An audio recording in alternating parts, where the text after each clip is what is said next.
Called the China Study by Dr. Colin Campbell, and he was asked to go to the Philippines because children were dying of liver cancer between 8 and 10 years of age. Liver cancer, now this is something that only usually gets in adults, and at that, alcoholics. And he found the common denominator was peanut butter. Every jar of peanut butter that he tested had aflatoxin. Barbara O'Neill, a world-renowned natural health educator and naturopath, has transformed countless lives with her profound insights into the relationship between food and health.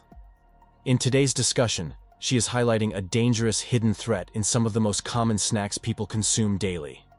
For those experiencing recurring infections, digestive issues, or unexplained fatigue, these snacks could be feeding one of the body's most dangerous invaders, fungus. What we're going to talk about now is microorganisms.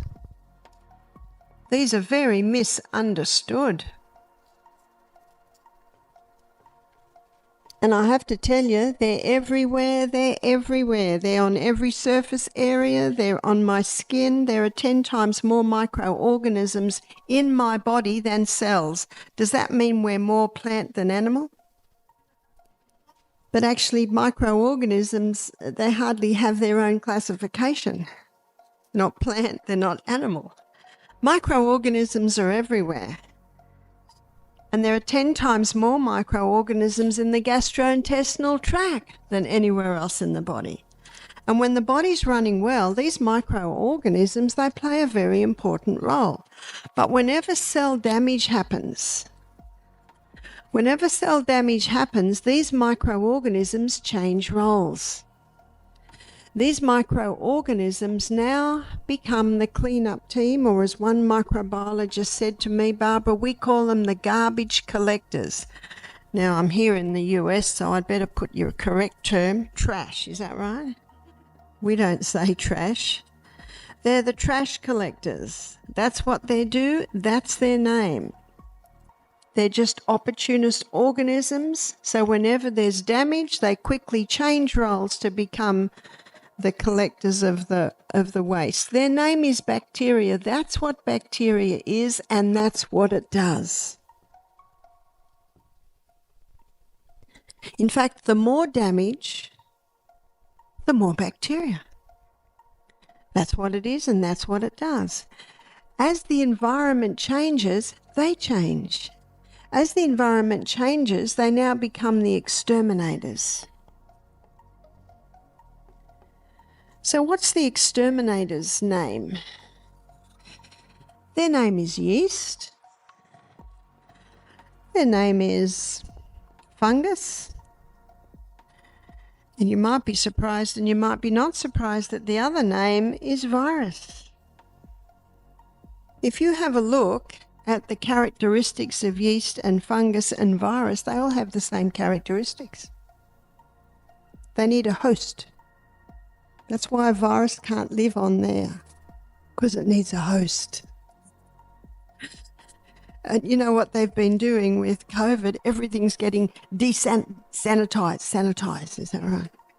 I don't sanitize anything. And when they offer me something to sanitize, I say, no, thank you. I do wash my hands. As the environment changes, so do the microbes. They now become the undertakers. So what do the undertakers do? They take away dead things, yep. And so this stage is mold. That's what mold is. That's what it does. What we have to look at is why they are there if they are out of control. Because when we work with the human body, with its innate ability to heal itself, then we will begin to get results. What I'd like to do in this presentation, I'd like to take you one step further and show you really the true role of microorganisms in disease. Germs don't cause disease. They are the result of unhealthful conditions. Now, certainly if the conditions are so toxic because these microorganisms are so out of control, it can cause a person to get very sick. So number one has to first look at why are they there, which is what Florence Nightingale did, and what can we do to the environment to make it so that they are not out of control. Many people today are living in clean houses. Many people today are washing their bodies, but many people today aren't looking at the true cleanliness that should happen inside the body, specifically our gastrointestinal tract. And you can see too from my illustration in our previous lecture that this lining of the gastrointestinal tract is vital for the proper running of the human body, but not only that, for the proper breakdown or final breakdown of nutrients, and also the protection so that harmful substances aren't getting out of the gut and into the blood. Barbara O'Neill explains how certain snacks allow fungus to thrive and harm your health. By eliminating these harmful foods, you can begin to starve the fungus and restore balance in your body. Candy and soda. Barbara O'Neill emphasizes that fungus's favorite food is sugar. Snacks like candy bars, soda, and baked goods such as donuts and cakes are packed with sugar, which allows fungus to multiply rapidly in the body. Fungus thrives on sugar, and every time sugary snacks are consumed, more fuel is provided for its growth. What is a virus? There are a few theories on a virus, but the fact is a virus can't survive by itself. It needs a host. And there is another microorganism that has a similar function, and that is yeast and fungus. They need a host. And so there are some trains of thought that are saying a virus, a yeast and a fungus are maybe the same thing because they are so similar. They need a host. And they are also part of the microorganisms that act like the scavengers. They're opportunist organisms. They will only survive where they get a lot of food. So what is the yeast and funguses, the virus's favourite food? Sugar and other yeasts. So to make sure that we are living in a body where these cannot really survive long, or in a body where they are in their right proportion, it's important to give the body the right conditions for healing. We live in a self-healing, self-cleansing organism. The World Health Organization suggests that both adults and children should reduce their sugar intake to less than 10% of their daily calories, and ideally, aim for under 5% for even better health. This means cutting back on foods like candy, soda, and baked goods, which are often loaded with added sugars. Eating too much sugar can lead to weight gain, tooth decay, and other health issues, but it also creates a perfect environment for fungi like Candida to grow in the body. To successfully starve the fungus, Barbara O'Neill advises eliminating all sugars from the diet. And so to make sure that your body is able to deal with these and bring a proper balance back in the body, it is important to drink adequate water. It is important not to be taking the refined sugar, and if you do take sugar, it should be in the form of your natural sugars like honey, maple syrup, fruits, but in low amounts. The human body was designed to heal itself, and it will heal itself when you give it the right conditions. She notes that Granny Smith apples and grapefruit are exceptions, because they have lower sugar content and antifungal properties, making them safer options. Bread and beer. Barbara O'Neill warns that yeast is another major food source for fungus. Snacks like bread, pretzels, and beer are common sources of yeast, which can contribute to fungal overgrowth. Yeast not only feeds fungus, but also disrupts the balance of gut bacteria, allowing harmful fungi to flourish. The human body is designed to heal itself. And it'll heal itself if you give it the right conditions. So what are the right conditions for eliminating a yeast presence out of the body? Where it be something as simple as psoriasis or eczema, which are commonly caused by a fungus, or whether it be athlete's foot, tinea, jock itch, anal itch, vaginal itch, or whether it be even more serious with cancer. Number one, starve. How do we starve the fungus? Well, it's very important to acknowledge its favourite food. Its favourite food is sugar. And just about everything that you buy in the supermarket has sugar.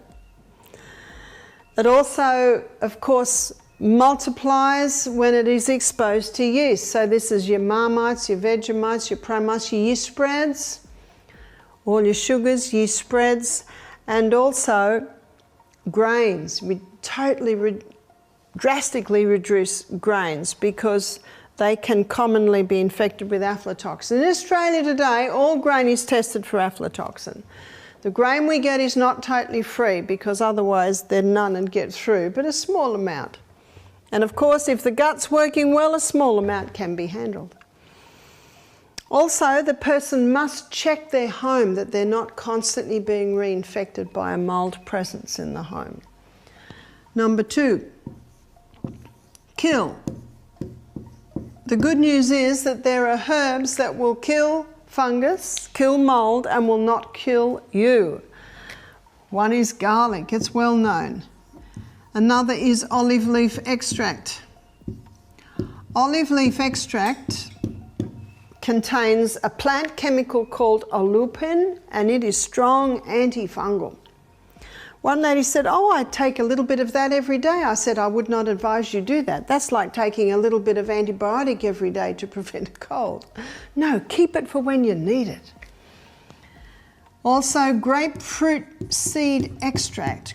Grapefruit seed extract is a very strong antifungal, and if you do use it, my suggestion is only a few drops 3 times a day.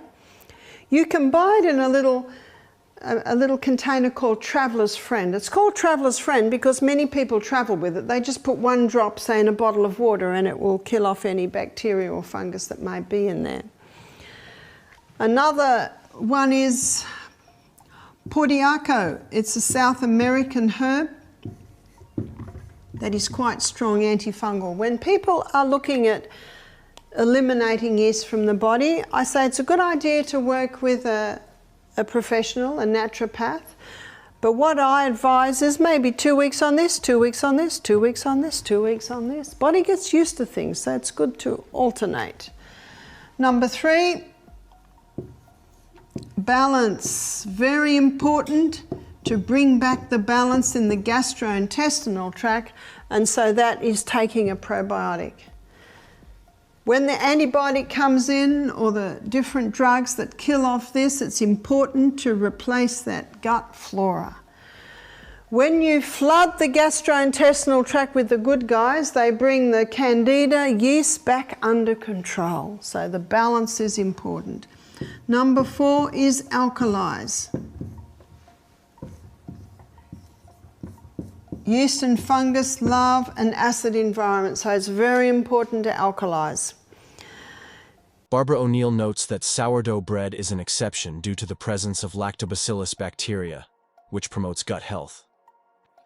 So let's have a look for a moment at things like sauerkraut, kimchi, sourdough, miso.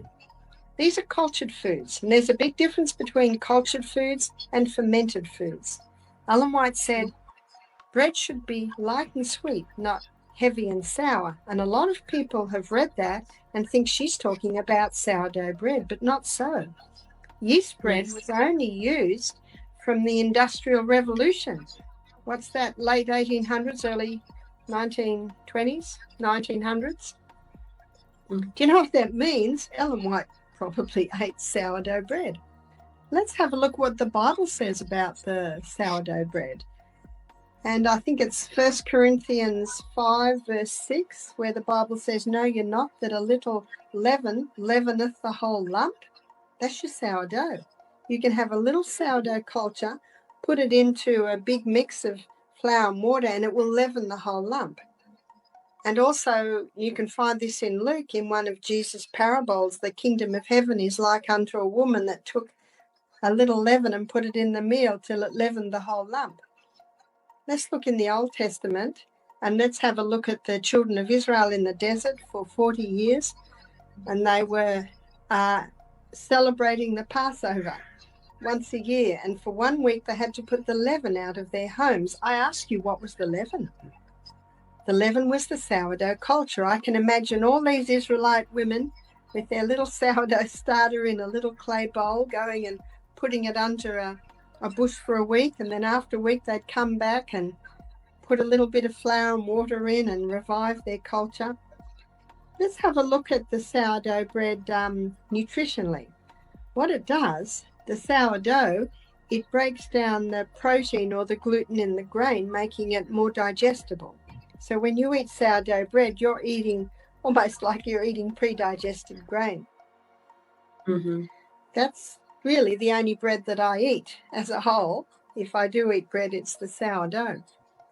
However, she recommends avoiding other yeasty snacks and beverages if you are trying to combat fungal overgrowth. In regards to alcohol, Barbara O'Neill says it's best to avoid it. We have had this question a lot about fermented foods.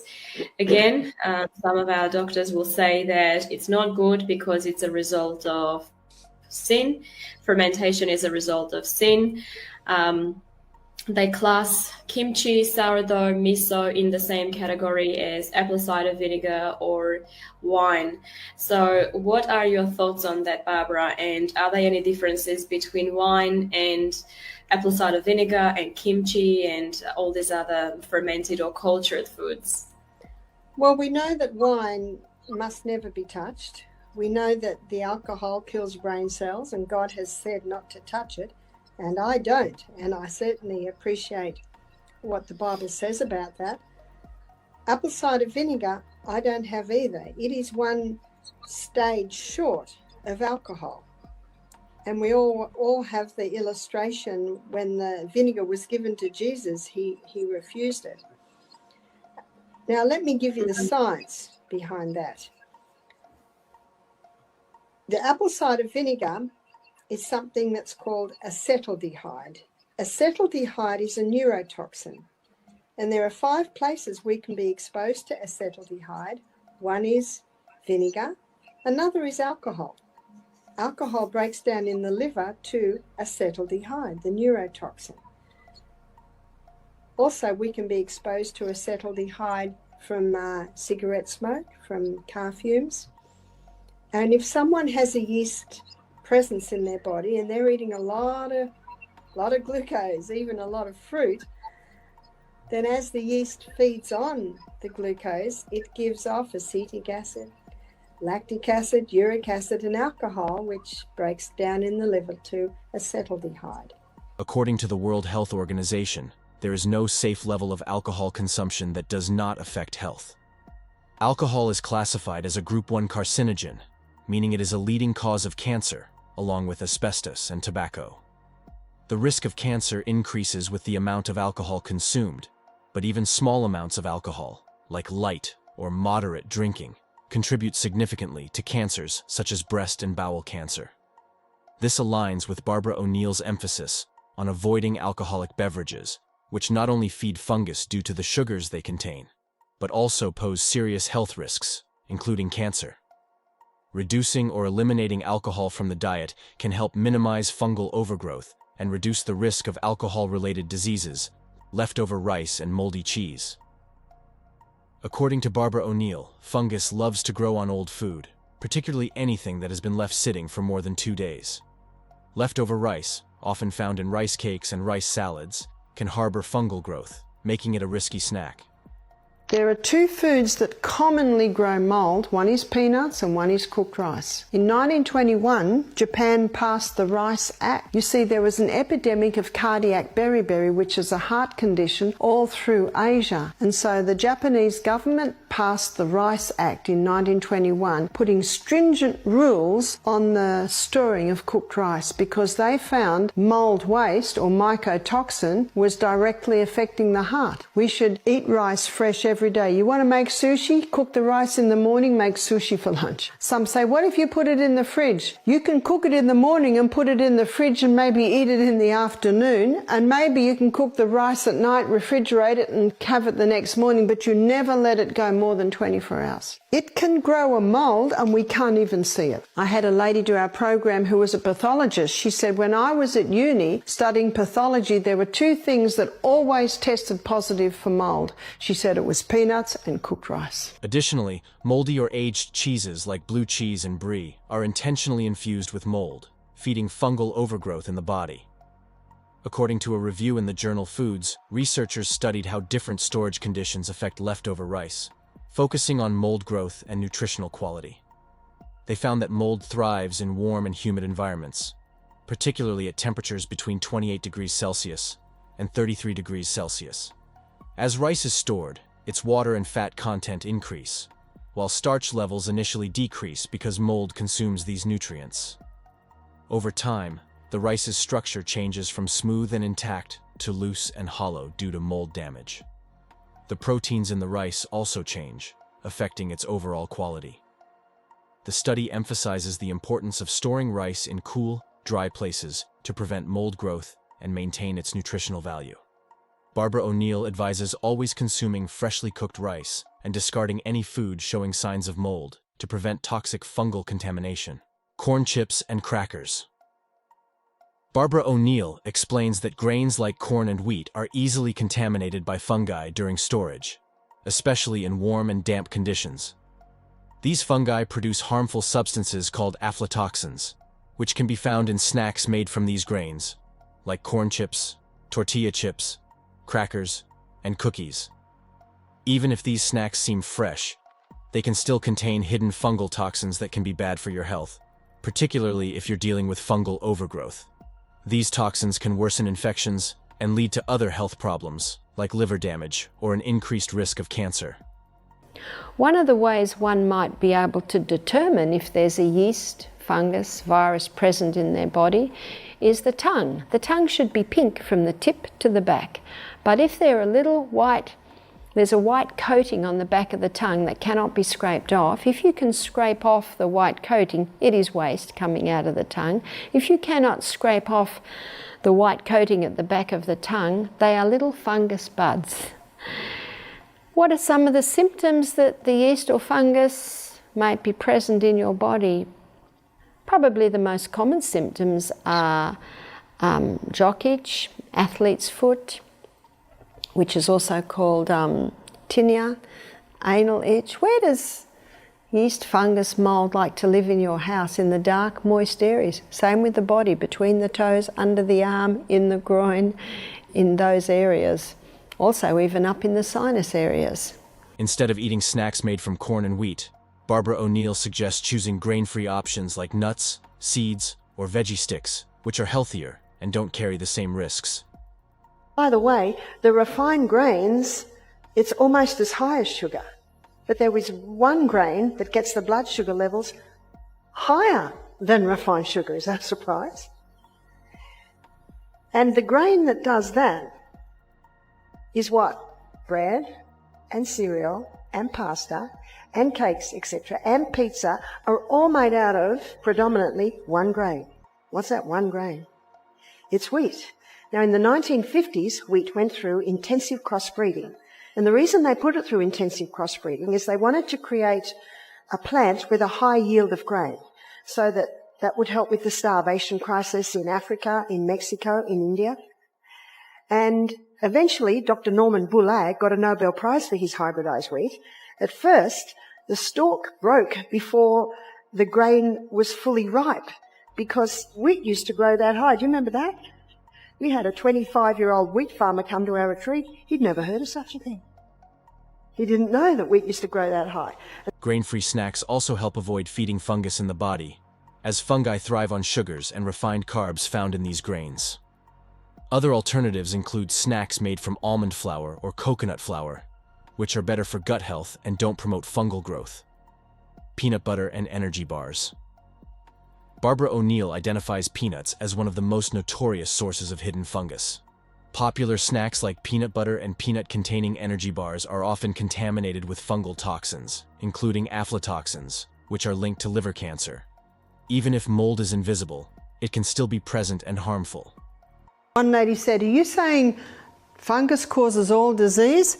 Well, it has an aspect in disease, and one has to ask why it is there. So if it is in the human body, is it there because gut protection is broken down? Is it there because the person is eating a lot of sugar? Is it there because they're having a lot of antibiotics? Is it there because they're breathing in a mouldy pillow? Is it there because they're a gardener constantly subjected to mould in the compost? You see, it's not as simple as that fungus causes disease. It certainly can be an element, and the detective hat has to be put on and asked, why are these things so? There are a few books, and I'd like to refer to those books now. This book is called Breast Cancer, Hope at Last, and it's written by the former head of the World Health Organization Department of Mycology, which is, of course, the Department of Fungus. And after 25 years of research, he put all his findings in a book. This book's called Breast Cancer, Hope at Last. And he has two other books. One's on prostate and one's called The Garden of Eden Diet. But what I'd like to just give you an illustration of now, I'd like to show you the amount of medical research he quotes. On this page here, there are 16 quoted research papers. In some of his books, he's quoting 30,000 research papers. Wow! So that much of the book is just the quoted research papers. There is another book, and this one's by an Italian oncologist. He's called Dr. Tullio Simoncini. And his book is called Cancer is a Fungus. There's another book, and it's by a Doug Kaufman. He's a medical journalist, and he writes with Dr. Holland. This is an American man, and his book is called The Germ That Causes Cancer. This book's out of print at the moment. You may get it on Amazon, which is where I got it. The book was a soft cover and it fell apart in my hands, but notice the front page of his book, the human DNA and the fungal DNA coming together to cause the cancer DNA. So the link between cancer and fungus is being acknowledged by many today. If you put that into the web, you'll have a whole heap to look at. But this book is very well known, and as you can see by my book, it's a very well-read book. Many guests look at this. It's called The China Study by Dr. Colin Campbell, and he was asked to go to the Philippines because children were dying of liver cancer between 8 and 10 years of age. Liver cancer, now this is something that only usually gets in adults, and at that, alcoholics. And he found the common denominator was peanut butter. Every jar of peanut butter that he tested had aflatoxin. Now the mold that gives off aflatoxin is Aspergillus. And Aspergillus can grow on grains. Peanuts are a common one. And the mold waste that is given off by Aspergillus is aflatoxin. Most people have heard of aflatoxin. Aflatoxin is the most carcinogenic substance that has ever been tested. According to a review in the journal Foods, there are significant safety concerns related to peanut butter, particularly from two main threats: salmonella and aflatoxins. Salmonella can cause serious stomach illnesses, while aflatoxins are harmful substances produced by molds that can lead to serious health issues, including cancer. And these children that were dying of liver cancer, he found that the aflatoxin was in every jar of peanut butter. He presumed that the poorer children would be dying and the wealthy children would not be dying. And he found the opposite was true. And this shocked him because he considered surely the wealthy children would be eating a better diet. But the wealthy children were eating what Time magazine called in one article they did, the meat sweet diet. In other words, high meat, high dairy, high sugar, high refined grains. Whereas the poorer children, they were eating a high vegetable diet, a little bit of soy, a little bit of fish, an unrefined diet. Colin Campbell scratched his head because in med school he was told the importance of dairy, the importance of meat, dairy for calcium, meat for proteins and ions. And yet what he was looking at is the poorer children were living and the wealthy children were dying, and the only difference was that diet.